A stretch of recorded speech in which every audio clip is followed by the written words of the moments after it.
This video is created for a deep immersion into the world of the story. The visual imagery and music will help you feel the atmosphere and dive into the adventures of our heroes. We recommend using headphones and getting comfortable. Enjoy the journey.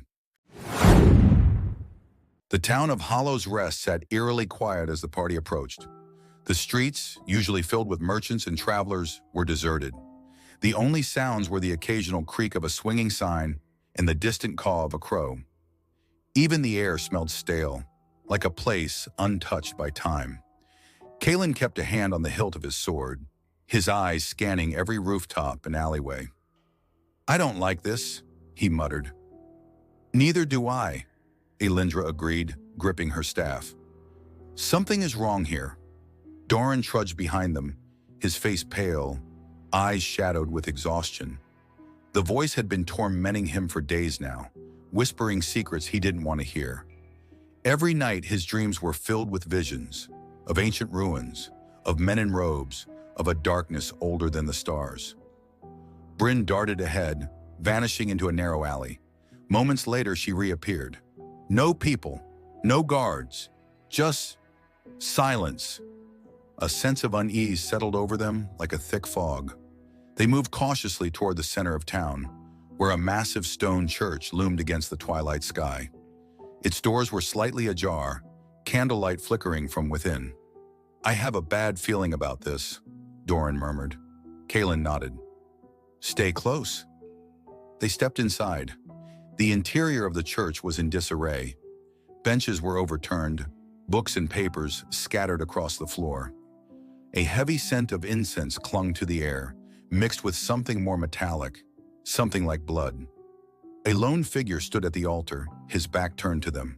He was draped in long crimson robes, his hands clasped before him. "You have come at last," the man said without turning. Elindra's grip on her staff tightened. "Who are you?" The man chuckled. "A seeker of truth, much like yourselves. I have been expecting you." Dorrin's breath hitched. "Why?" The man finally turned, revealing a face worn with age but sharp with intellect. His piercing gray eyes locked onto Dorrin. "Because the thing inside you is older than you can comprehend, and because it is waking up." A chill ran through Dorrin's body. The voice inside him stirred, amused. "He knows." Kaelen took a step forward, hand still on his sword. "What do you know about the curse? About the crystal?" "More than you do," the man replied. He gestured to the scattered papers.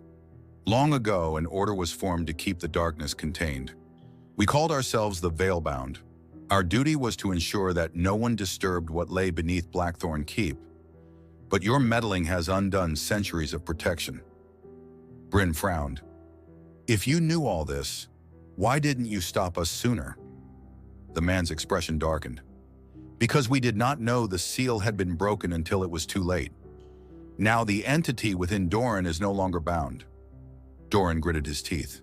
"What does that mean for me?" The man took a slow breath. "It means you have little time before it takes full control." Elindra exchanged a look with Kaelen.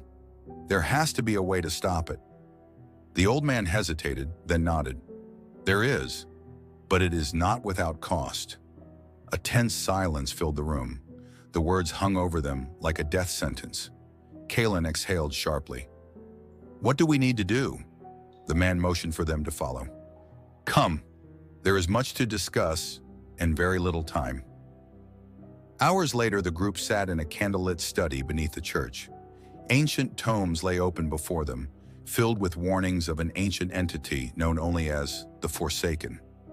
According to the records, it was once a powerful being, locked away by divine magic. But the seal had been fragile, and now it had a host. "Dorrin," Elindra murmured, scanning the text. "This thing, it wants to merge with you, to become whole." Dorrin let out a bitter laugh. "Well, that's just fantastic." The old man, who had finally introduced himself as Brother Aldrich, closed one of the books. "The only way to stop it is to sever its connection before it fully bonds with you. And that means returning to the place where it all began." "Blackthorn Keep," Kaelen muttered. Aldrich nodded gravely. "The rituals that bound it still linger there." But if you attempt this, you must understand the risk. Brynn sighed, rubbing her temples. There's always a risk. What's the worst that could happen? Aldrich's expression was unreadable. If you fail, Dorrin will cease to be himself, and the Forsaken will walk free once more. The room fell into silence. Kaelen met Dorrin's gaze. What do you want to do? Dorrin closed his eyes for a long moment, then opened them, resolve hardening his features. I won't let this thing take me. We go back. We end this. Aldrich nodded solemnly. Then may the gods be with you. You will need all the help you can get. Outside, the wind howled through the empty streets of Hollow's Rest. A storm was coming, and the darkness was waiting. Thank you for watching our video. If you enjoyed the story, don't forget to like and subscribe to the channel so you won't miss the new adventures of our heroes. Leave a comment with your thoughts on this episode. We can't wait to hear your ideas and feedback. See you in the next video.